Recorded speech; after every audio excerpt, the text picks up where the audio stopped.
La poliquistosis renal autosómica dominante es la nefropatía hereditaria más frecuente y solamente he puesto la cifra ahí de la incidencia para que veáis que no cumple el criterio de enfermedad rara. Y esto de que sea la más frecuente, quizás con lo del Alport dominante, pues empieza a haber aquí una riña, ¿no?, de quién es la más frecuente y quién no. Pero lo que sí está claro es que la poliquistosis es la enfermedad monogénica que más frecuentemente lleva a pacientes a enfermedad renal crónica terminal.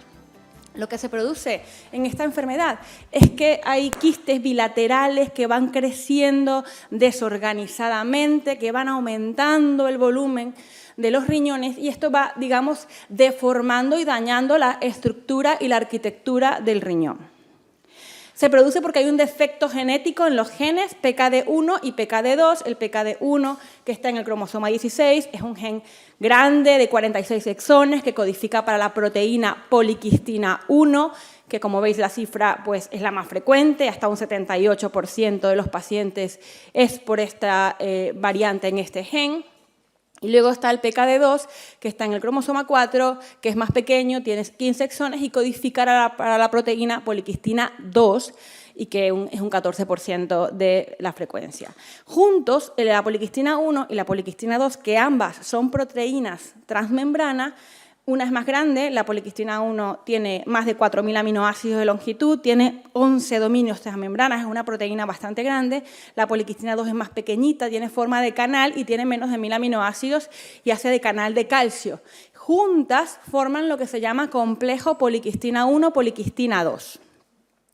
Se encuentra este complejo en todas las membranas, la lateral, la vasolateral, y arriba en el cilio primario en las células tubulares. Entonces emerge hacia la superficie de las células tubulares renales y hace como de sensor del flujo. Como veis aquí, el flujo hace que se mueva el cilio y al moverse hacia la dirección donde va el flujo del líquido tubular, pues hace que con ese movimiento entre calcio por ese canal que había dicho que formaba la poliquistina 2, el canal de calcio. Entonces se mueve y entra calcio en la célula y ese calcio va a desencadenar una serie de mecanismos fisiopatogénicos que van a hacer bastantes cambios en la célula en condiciones normales. Incluso se encargan hasta de incidir en cómo se van a expresar ciertos genes, o sea que tienen mucha implicación dentro de el metabolismo normal de una célula tubular. Y entonces, al haber un defecto en este complejo poliquistina 1 y poliquistina 2, como he dicho antes, lo primero que ocurre es que no funciona, entonces no existe ese flujo de calcio intracelular, como lo veis aquí reflejado en esta célula tubular. Y esa disminución del calcio intracelular se va a reflejar en un aumento de AMP cíclico, porque no se van a dar esos mecanismos que tendrían que haberse desencadenado con ese calcio y aumenta el AMP cíclico y eso, como veis, es bastante complejo. Los mecanismos fisiopatogénicos implicados se va a activar la vía del mTOR, se van a activar mecanismos de proliferación, entonces va a haber una proliferación celular. También va a tener afectación sobre cómo se expresan los genes de inflamación y, bueno, y todo esto va a terminar en proliferación, se hacen señales para que la célula tubular prolifere cuando no debería proliferar y además por este canal que va a secretar cloro hacia, hacia el túbulo, digamos, hacia la luz, estimula la salida de cloro y esto hace que este cloro haga que haya secreción de líquidos. Entonces ya hay dos mecanismos que están activados que no deberían. No deberían haber señales de proliferación ni tampoco de secreción de líquido hacia la luz del túbulo. Y de hecho el epitelio quístico, este epitelio del túbulo, debería de dejar de proliferar antes de nacer. Y cuando prolifera, cuando lo hace en esta dirección, como veis, crece así.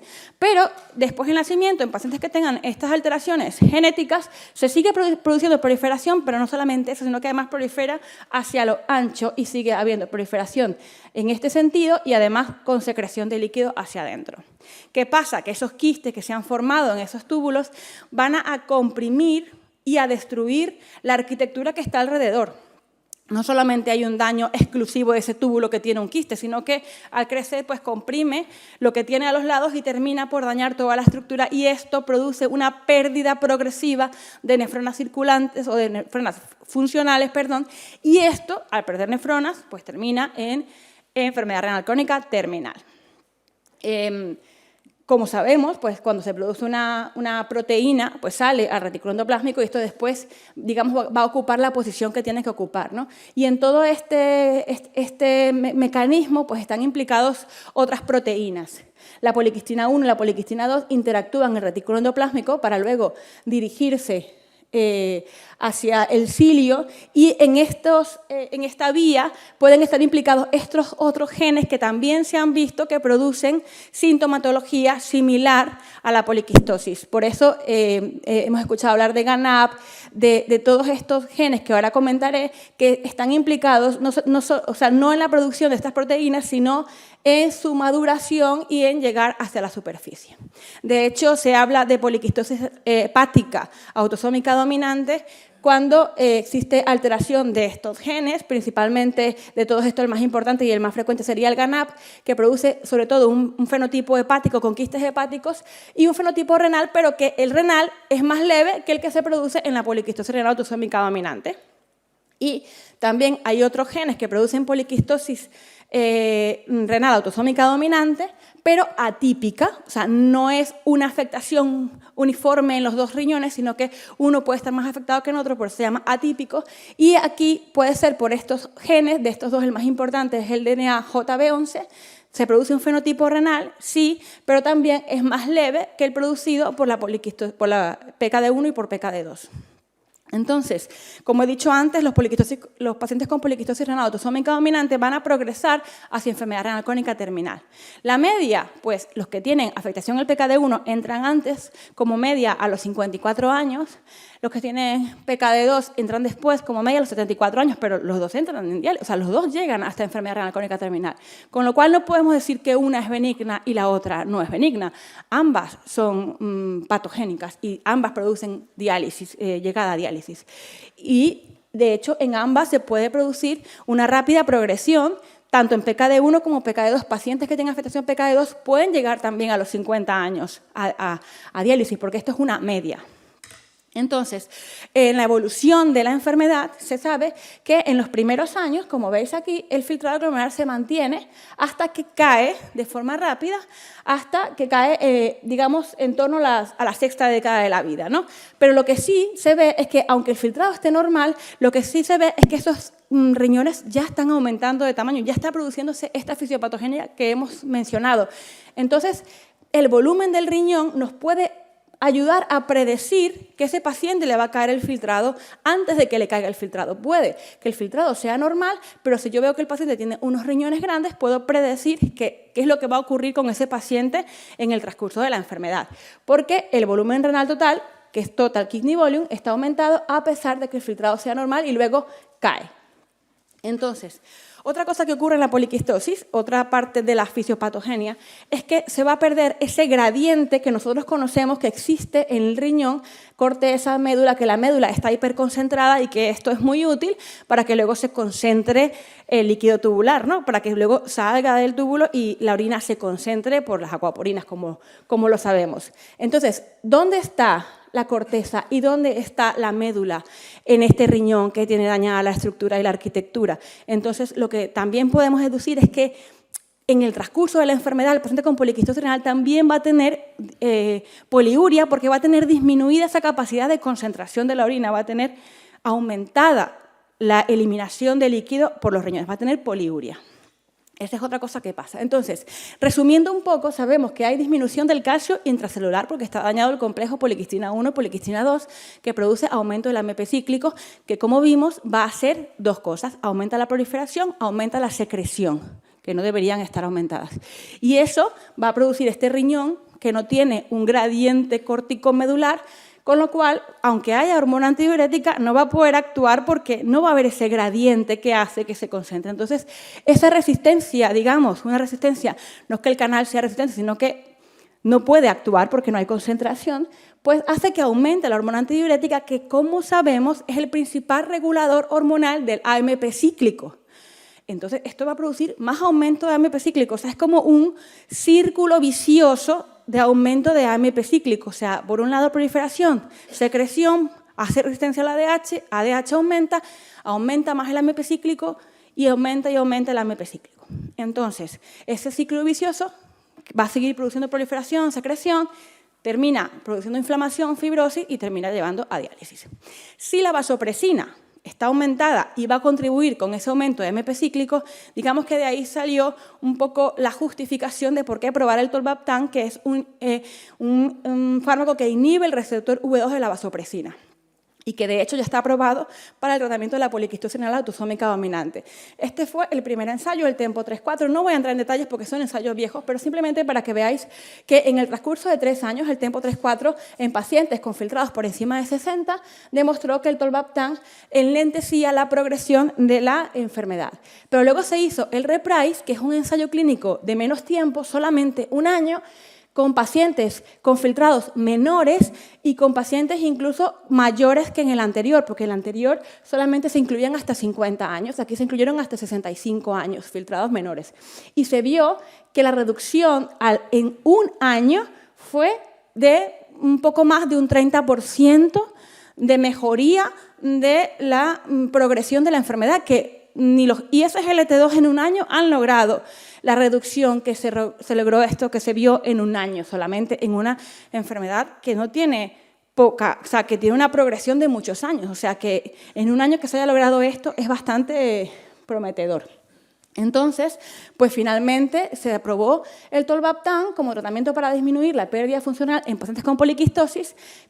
Esto fue la indicación de la EMA, o es la indicación de la EMA, estadios del 1 al 4, que sean rápidos progresadores. Pone esta coletilla de rápidos progresadores, pero no te explica cómo vas a seleccionar a esos rápidos progresadores, y a partir de ahí han surgido un montón de reuniones, y ahora cómo identificamos a los rápidos progresadores, quiénes son los que van a ser candidatos a tolvaptan. Y entonces, bueno, este es el documento de consenso español que hicimos en un grupo de trabajo después de mucho hablar, y está resumido en este cuadrito. Lo primero es entender, bueno, saber que en España no se aconseja por encima de 60 años el tratamiento con tolvaptan. En el grupo entre 55 y 60 años pedimos que el filtrado esté por lo menos por debajo de 60, siempre mayor a 30, aunque hay una coletilla de que se puede individualizar, como he dicho antes, la EMA lo autoriza hasta estadios 4, que es por encima de 15, pero aquí digamos que hemos puesto esta sugerencia de 30 a 60 en este grupo. Y en este grupo, entre 18 y 55 años, simplemente con el filtrado por encima de 30. Cuando cumplimos estos dos, filtrado y edad, nos vamos a ver si tienen los criterios de rápida progresión. Y los criterios de rápida progresión serían principalmente 2. Vemos el volumen renal total, porque como ya sabemos, está relacionado con la progresión, aunque el filtrado sea normal, nos habla de cómo va a progresar, y luego el score pro-PKD. El de total kidney volume, pues simplemente resumir que hace falta una resonancia magnética o un TAC, que no aconsejamos que se inicie el tratamiento solamente con una ecografía. Entonces, se tiene que medir el volumen renal total en una de estas 2 pruebas de imagen, y que se puede hacer la medición del elipsoide, que es más fácil porque es simplemente tomar las medidas más, digamos, 3 medidas que sean las más grandes. Y con eso se puede medir el total kidney volume. No se recomienda tratamiento en base a una ecografía. Siempre un paciente tiene riñones por encima de 3 en la ecografía, pues recomendamos por lo menos hacer una vez una resonancia o un TAC para poder tomar la decisión. Esta nos va a clasificar al paciente en estos grupos, desde el 1A al 1E, que ahora veremos lo que significa. Lo que va a tener en cuenta es el volumen renal total ajustado a la altura, porque por supuesto podemos entender que no es lo mismo un paciente que mida 1,5 metros a un paciente que mida 1,90 metros. El volumen renal total tendrá que tener en cuenta la estatura, y luego también la edad del paciente, lo mismo que tengas 50 años a que tengas 18, y entonces eso se tiene en cuenta para hacer esta clasificación. También el 1 significa que estamos hablando de pacientes con poliquistosis típica, que no se puede hacer esta clasificación con poliquistosis atípicas en la que los 2 riñones no están afectados de forma uniforme. Tienen que ser poliquistosis de este tipo en los que los 2 se ven afectados uniformemente. Es fácil porque te metes en Google y pones esto, Clínica Mayo Calculator PKD, y te aparece esto de primero, y te vas al número 3 y aquí pones los datos que te pide, volumen renal total, el tamaño y la edad, y te lo clasifica así.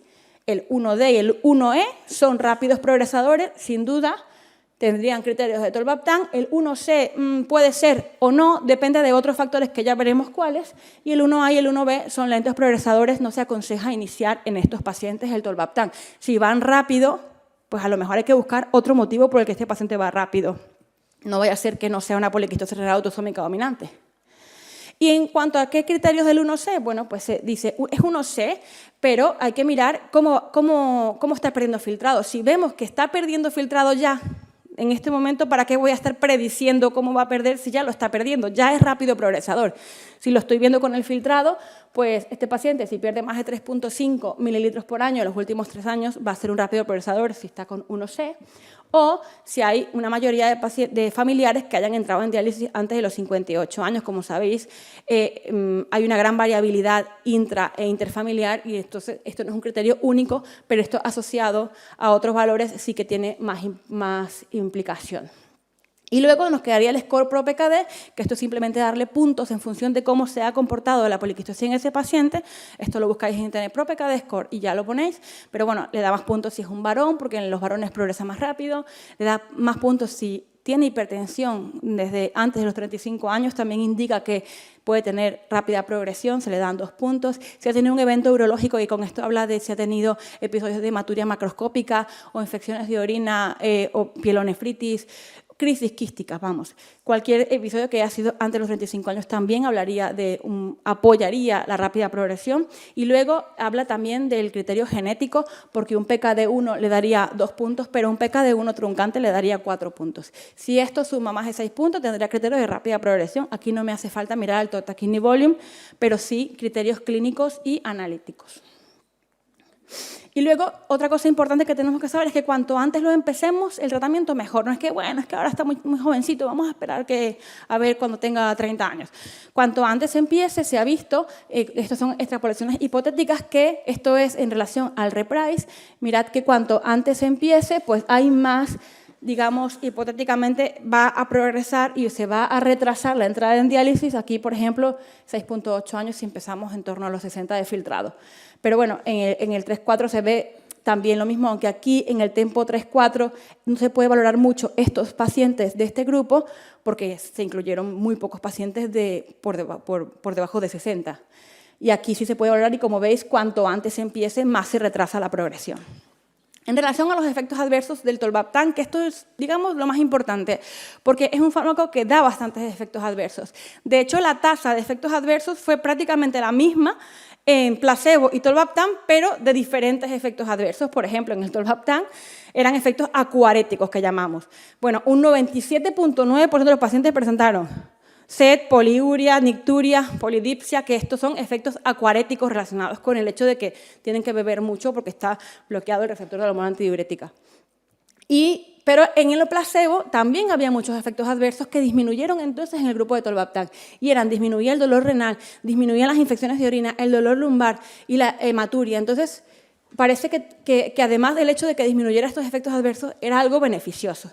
En relación a los efectos adversos, que no eran los más frecuentes, pero sí los más importantes, es que algunos pacientes, muy poquitos, pero sí algunos, y de hecho 2 cumplieron toxicidad hepática severa, es que hay algunos pacientes que presentan toxicidad hepática y entonces por eso se aconseja que cuando empieces tolvaptan tienes que hacer revisiones mensuales por año y medio para poder ver que no produzca esto y, si se produce, retirarlo rápidamente el fármaco, y es algo reversible. Entonces yo siempre le digo a los pacientes, le pongo una balanza y le digo, bueno, por un lado, el lentecer la progresión, y esto es un gran pro, digamos, del tratamiento, te va a disminuir probablemente las infecciones de orina, el dolor renal, la hematuria, y esto se ve en los pacientes, pero por otro lado es verdad que vas a tener efectos acuaréticos que pueden llegar a orinar entre 6 y 8 litros de orina al día. Un posible daño hepático, aunque, como digo, es reversible si se diagnostica a tiempo, y el hecho de que cada mes hay que hacer analíticas por año y medio, y después de ese año y medio cada 3 meses. Entonces, los efectos acuaréticos hacen que algunos pacientes no toleren el tratamiento a pesar de que tiene estos beneficios en la progresión. Y entonces, de hecho, en el tempo 3.4 se le preguntó a los pacientes, ¿podría tolerar la dosis el resto de su vida? Y estos son los que respondían sí, ¿no? Estos eran los pacientes de placebo y los de tolvaptan. Como ves al principio, hay un periodo de titulación en el que un montón decían que no, o sea, menos decían que sí, pero luego parece que a los 4 meses la tolerabilidad se va adaptando y esto fue como terminó al final. Un 25% de los pacientes que habían iniciado tolvaptan no tolerarían el fármaco el resto de su vida. Y estos son algunos trucos que podemos emplear en la consulta para que se disminuyan estos efectos acuaréticos. Por ejemplo, una dieta baja en sal está relacionado con la carga osmolar. Si el riñón no puede concentrar la orina y estoy dándole una carga osmolar alta, pues va a tener que producir más cantidad para poder eliminarla toda. Entonces, si disminuimos la principal carga osmolar, que es la sal, va a disminuir el volumen de orina. Eso está claro. Cuanto más temprano tome el tolvaptan, pues, porque son 2 comprimidos al día, cuanto más temprano tome el primero, tomará el segundo y luego tendrá menos efectos por la noche. Ese es otro truco. Y otro sería el ayuno nocturno, es decir, que cene temprano. Y también eso disminuye los efectos nocturnos de despertarse por la noche, que es el principal efecto que les molesta a los pacientes. Sobre el ayuno, volveré al final de las diapositivas porque quiero que veamos que el ayuno podría tener, además de este, otro beneficio en la poliquistosis. Y luego la tiazida, que esta es una pregunta que se hace muchísimo porque hay un estudio que es este, que incluyó pacientes y ratas, pues no sé si eran ratas o ratones, ahora no recuerdo, pero bueno, que aquí es un paciente, es un estudio muy cortito de 2 semanas solamente, en el que le daban a unos pacientes 13 en total, a unos tolvaptan, bueno, todos estaban con tolvaptan, pero a unos le daban solo tolvaptan, luego tolvaptan con hidroclorotiazida y luego tolvaptan con metformina. Y vieron que tanto la hidroclorotiazida como la metformina sí que disminuían este volumen de orina. Como ves, esto es el volumen de orina que tenían los que estuvieron con la hidroclorotiazida y esto es lo que estaban con el placebo. Y de los 3, el que además disminuyó la copeptina, que es como un biomarcador de la hormona antidiurética, también disminuyó con la hidroclorotiazida. Es un estudio muy cortito, con lo cual no se puede saber a largo plazo si esto va a interferir con el efecto beneficioso de tolvaptan, pero parece que no, porque disminuye la copeptina. No se puede decir con este estudio, que es el único que hay, pero en la clínica sí que la hidroclorotiazida se ve que disminuye la cantidad de orina y es otro, digamos, truco que se puede utilizar, aunque no sabemos si a largo plazo esto puede disminuir la eficacia. También ayuda a decirle al paciente que en su historia natural él va a terminar presentando poliuria, sí o sí, sin el tolvaptan, porque recordad lo que se produce de que se pierde la corteza y la médula. De hecho, fijaros que un 15% cuando acabó el estudio no tolerarían el tratamiento y estaban con placebo. Entonces, ¿qué es lo que no tolerarían? Ellos ya tenían una poliuria y creían que estaban con tolvaptan. O sea, ya los pacientes al final de la etapa de la enfermedad tienen poliuria y se ve en este estudio, que también está hecho por el mismo grupo holandés que hizo el anterior de la hidroclorotiazida. Este otro les daban tolvaptan 1 semana y luego se lo quitaban. Y lo separaron por grupos, filtrados mayores de 60, entre 30 y 60 y menor de 30. Este es cómo empezaban en relación al volumen de orina los que, digamos, tenían mejor filtrado. Mirad la diferencia que pasan de tener 2.000 a casi 8.000 de mililitros de diuresis al día. O sea, la diferencia es mucho mayor cuanto más temprana esté la evolución de la enfermedad. Y aquí, en este otro grupo, vea que parte ya de un volumen mayor de orina y tampoco hay tanta diferencia cuando se le da tolvaptan. O sea, estos pacientes que están más avanzados en la enfermedad notan menos estos efectos acuaréticos. Y aquí se ve lo mismo, pero vemos que no hay cambios en la diferencia de la...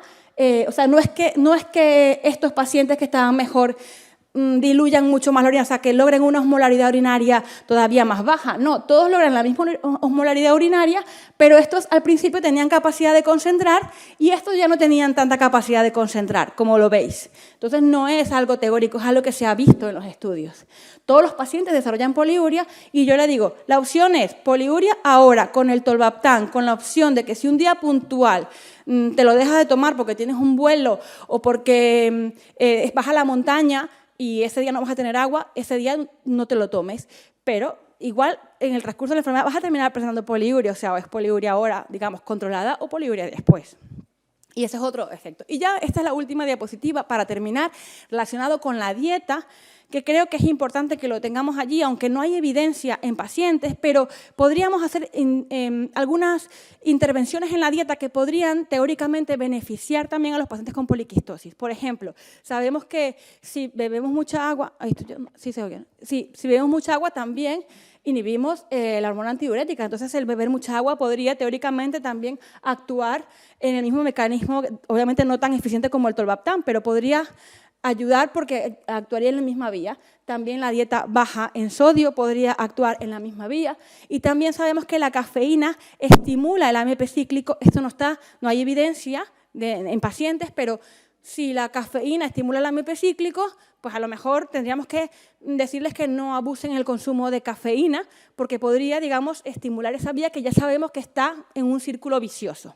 Por otro lado, también se activan otras vías que mencioné un poco, el mTOR, está estimulada la glucólisis anaerobia, que esto termina también estimulando la proliferación celular, que también hemos mencionado que está aumentada. Hay varias intervenciones dietéticas que se ha visto que actúan en estas vías y que quizás tengan un beneficio para estos pacientes. Por ejemplo, dietas cetogénicas, ayuno intermitente o la restricción calórica pueden inhibir estas vías que a su vez estimulan la proliferación celular. Entonces podríamos, digamos que de alguna manera, recomendar esto, obviamente sin una evidencia científica clara, porque esto podría estar, digamos, implicado en las vías que están estimuladas en la poliquistosis. También por este lado se estimularía el AMPK, que este lo activa la metformina y que este a su vez inhibiría esto, la proliferación celular, y también por otro lado la ketogénesis. O sea, esta es una revisión que hicimos y que habla un poco de toda la evidencia que hay, sobre todo en modelos animales. Y en relación a los ensayos clínicos que están actualmente con el tolvaptán, hay muy poquito. Está la bardoxolona, que es el único que está en fase 3, que estamos reclutando todavía pacientes. No, la bardoxolona actuaría, creo que no lo puse, sí, aquí, en esta parte de la vía, sobre todo porque está relacionada con factores antioxidantes. También estaría el anti-MIR17, que también está relacionado con esta parte de es una terapia RNA que tiene que ver con la expresión de genes. Y luego están los ISGLT2, que ahora mismo hay un fase 2 reclutando, que con esto hay bastante dudas porque se dice, ¿podrían ser beneficiosos en la poliquistosis así como lo son para el resto de patologías? Pues, por un lado, podrían tener un efecto hemodinámico renal, que como sabemos es un efecto beneficioso porque se ha visto en los IECA y los ARA2 y que ha venido bien a largo plazo. También, por otro lado, el hecho de que haya restricción calórica y cetogénesis, hemos visto que podría contribuir y que podría ser beneficioso en estos pacientes. Y por otro lado también porque mejora el flujo de carbono en las mitocondrias, que terminará reduciendo el daño oxidativo y la ferroptosis, que es un tipo de muerte celular. Pero en su contra tendrían el efecto, digamos, que es que pueden aumentar la vasopresina y que en modelos animales hay efectos contradictorios. En un modelo parece que tenía beneficios y en otro modelo no se vio ningún cambio. Entonces, como hay efectos contradictorios, pues no se puede sacar conclusiones, pero hay un ensayo clínico actualmente. Y los mensajes para llevar a casa, por un lado, serían que hay un círculo vicioso de AMP cíclico en la poliquistosis renal autosómica dominante, que hay un defecto en el complejo poliquistina 1, poliquistina 2 y que hay resistencia al ADH por este daño de la estructura del riñón, que el tolvaptán es el único tratamiento aprobado hasta ahora, pero que algunos pacientes no lo toleran y que es necesario explorar otras vías implicadas en la patogenia y ese efecto que podría tener la dieta en estos pacientes para poder ofrecerles nuevas terapias en el futuro. Y muchas gracias por vuestra atención.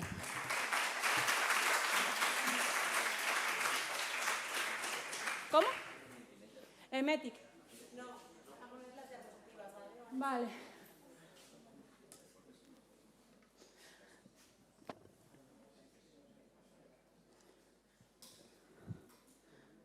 ¿Vale? Es una mujer de 18 años que acude a la consulta referida desde pediatría para continuar seguimiento en consulta de adultos. Tiene poliquistosis renal autosómica dominante, la diagnosticaron a los 5 años por un screening familiar. Su padre es afectado, paciente de ERCA, y tiene 50 años. Esta chica está en tratamiento con enalapril de 20 miligramos al día, con tensiones en este momento de 110/75, una función del riñón completamente normal, con un filtrado glomerular estimado por CK de EPI de 118, un cociente albúmina-creatinina normal, y está clasificada como Clínica Mayo como 1D. Entonces, con respecto al diagnóstico, ¿creéis que esta paciente, tiene una enfermedad renal crónica G1A1 secundaria a una poliquistosis renal autosómica dominante. 2, no es una enfermedad renal crónica porque tiene un filtrado glomerular normal. 3, con una presión arterial normal y sin hematuria es una lenta progresadora claramente. D, probablemente es una mutación por PKD2. ¿Cuál creéis que es la correcta? Vale, eso lo digo porque muchas veces cuando vemos el filtrado y vemos que no tiene albuminuria, decimos no tiene enfermedad renal crónica, pero si no tiene una ecografía que pueda descartar esa anomalía estructural, pues no se puede todavía descartar esa enfermedad renal crónica, ¿no? Con respecto al tratamiento, no está indicado el tolvaptán porque es muy joven y el filtrado es normal. Antes de tolvaptán priorizaríamos la entrada a un ensayo clínico. Es una rápida progresadora y está indicado el tolvaptán. Y con la clasificación de clínica Mayo 1D no está indicado el tolvaptán. Claro, es una rápida progresadora y está indicado, aunque tenga 18 años, 1D, le iniciaríamos tolvaptán. Con respecto a la fisiopatología y la evolución de la poliquistosis renal autosómica dominante, hay un daño exclusivo del túbulo afectado, no hay compresión de tejido circundante. B, disminuye el AMP cíclico, eso induciría proliferación y secreción de los quistes. C, los genes principales en la poliquistosis renal autosómica dominante son el PKD1 y el GANAP. Y D, hay defecto en la concentración urinaria produciendo poliuria. ¿Cuál sería la buena? La última, ¿no? Que hay un defecto y entonces produciría poliuria. Y ya está. Gracias por su atención.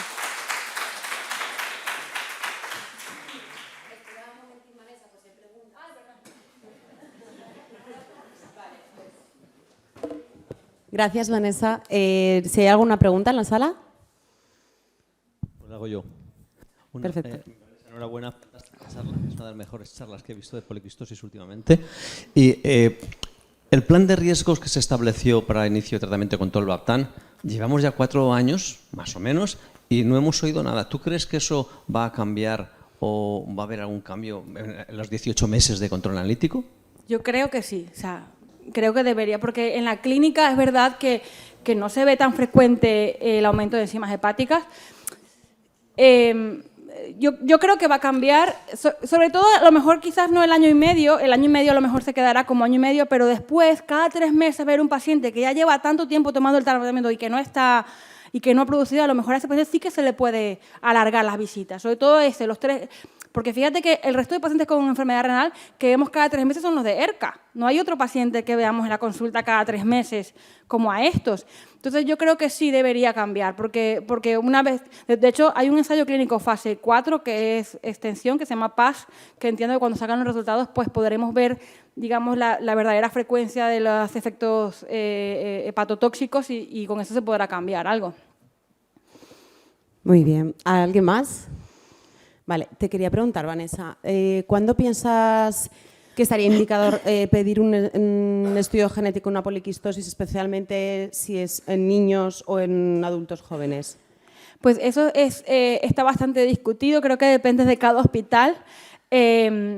Nosotros estuvimos revisándolo en mi hospital porque es algo que muchos padres solicitan. Hay algunos padres que piden que su hijo se le haga estudio genético y hay algunos padres que no quieren saberlo. Entonces, eso está muy discutido. Pero cuando lo piden, ¿qué les dices? Entonces, nosotros estuvimos revisando que realmente en los niños no habría un cambio en el tratamiento porque el tolvaptán es hasta los 18 años. Pero sí se aconseja que se le haga un seguimiento de la tensión arterial. Y es un seguimiento, según hay un artículo de niños, que era un seguimiento bastante exhaustivo de tensiones, porque al niño parece que no es tan fácil tomar la tensión, hay que tomarla como varias veces, todo un día. Entonces, como sí que hay un cambio en el seguimiento, en mi hospital se ha tomado la decisión que si el niño ya cumple 5 años, se le puede, y el padre lo solicita, se le puede hacer el estudio genético. Esa es la decisión que se tomó en mi hospital, pero por supuesto que eso no hay una cosa, digamos, extendida y cada hospital hace un poco lo que le parece, pero en mi hospital es así, es la decisión que tomamos. Sobre todo por el hecho de que si ese niño ya le descartas la poliquistosis, te olvidas de tomar la atención de esa manera. Si se la confirmas, pues ya sabes qué hay que hacer, porque si hay hipertensión hay que tratarla cuanto antes, porque cuanto antes trates, más retrasas la progresión. No sé qué opina Mónica y Elizabeth.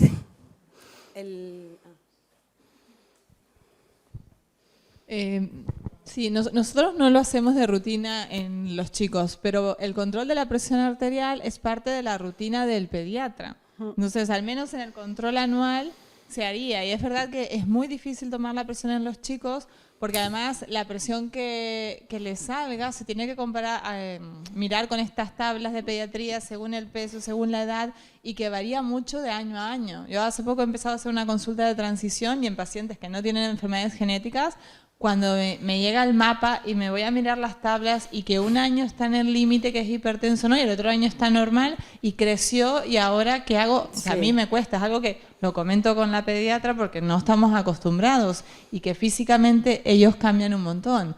Entonces, yo creo que la presión arterial se tiene que controlar, tenga o no poliquistosis renal, como parte del control del pediatra.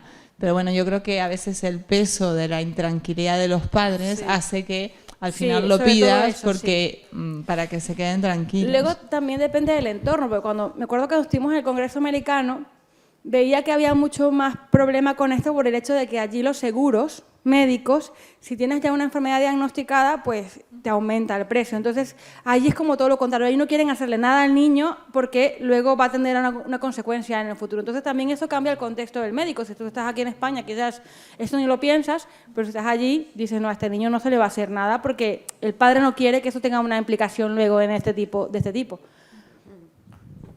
Sí. 10 segundos. Publicamos del estudio Nefrona toda la serie de poliquistosis renal comparado con otras etiologías, y llamó la atención que el 50% de los pacientes con poliquistosis en España, visto por los nefrólogos, no tienen presión arterial por debajo de 140/90. Es terrible. Es decir, que estamos gastándonos 500 o 600 euros en un fármaco que puede retrasar algo, y la presión arterial, con las nuevas guías y directrices del CKD, que tienen que estar en 12 por debajo de sistólica, en estos pacientes no estamos cumpliendo. O sea que tenemos mucho trabajo que hacer todavía. Sí, estoy de acuerdo. La tensión arterial es una de las... Lo que pasa es que no me he querido extender más, pero no solamente nos tenemos que fijar en el tolvaptán. El resto de manejo de la enfermedad renal crónica también tiene que estar en este paciente, incluida la tensión arterial y el resto de factores de riesgo cardiovascular como obesidad, tabaquismo y el resto. Muy bien, pues muchas gracias.